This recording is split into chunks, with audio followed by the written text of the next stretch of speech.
Vous cherchez des réponses sur la chlordécone? Vous êtes au bon endroit? Ce web documentaire vous propose un état des lieux des recherches menées sur la pollution à la chlordécone et de l'accompagnement des professionnels et des autoconsommateurs pour réduire l'exposition de la population à la chlordécone. Ce que nous savons, à partir d'un certain seuil de chlordécone dans le sol, la molécule contamine certaines cultures alimentaires sensibles. Environ 7000 hectares, soit à ce jour 14% des sols cultivés et 4% du territoire guadeloupéen, sont susceptibles d'être contaminés par la chlordécone et ne sont pas adaptés aux productions agricoles les plus sensibles. Les productions végétales les plus sensibles sont les légumes racines et tubercules de type patate douce, igname, madère, malanga.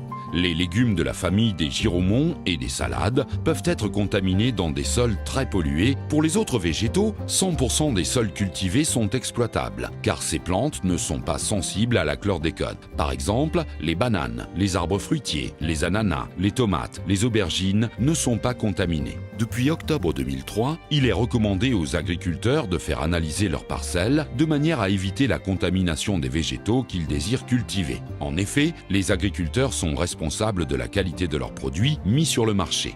Dans le cadre de ce dispositif de prévention, chaque agriculteur bénéficie d'analyses de sol gratuites avant plantation afin d'adapter son plan de culture. Il bénéficie pour cela d'un accompagnement des instances publiques, instituts de recherche, chambres d'agriculture, instituts techniques et administration. En 2013-2015, 78 agriculteurs ont bénéficié d'aide à la reconversion pour mieux s'adapter et gérer le risque. Depuis 2002, la DAF et la DIECT contrôlent les précautions prises par les acteurs de la filière pour maîtriser la contamination en chlordécone des cultures et des produits agricoles. Ces services de l'État contrôlent aussi les produits mis sur le marché.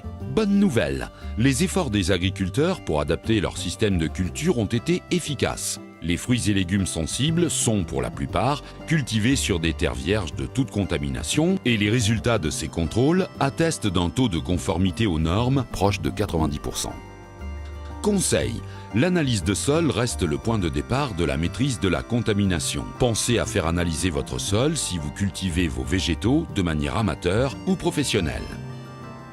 Pour en savoir plus encore sur la chlordécone, restez connectés. Pour répondre à toutes vos questions, cliquez sur le chapitre suivant.